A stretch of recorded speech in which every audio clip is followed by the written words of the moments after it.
Enseignement, formation, approche par compétences et évaluation. L'école a vocation à la réussite de tous les élèves. L'approche par compétences place l'élève au centre des apprentissages.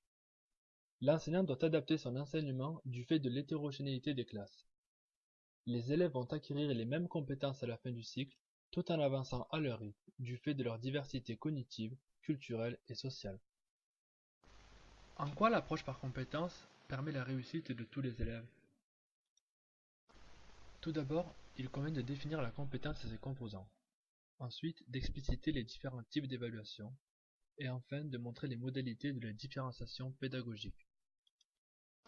La compétence est un mot polysémique, c'est-à-dire qu'il peut avoir plusieurs sens selon les disciplines étudiées.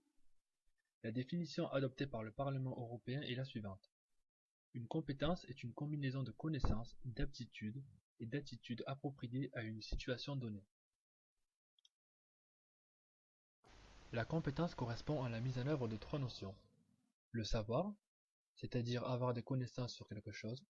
Le savoir-faire, qui correspond à la capacité après apprentissage de pratiquer une activité, et le savoir-être, qui est la capacité à s'adapter à des situations variées et à ajuster ses comportements en fonction de la situation. L'enseignement par compétences vise à solliciter les savoirs de l'apprenant tout en touchant à ses centres d'intérêt. Cela permet de contextualiser les savoirs acquis et leur utilité.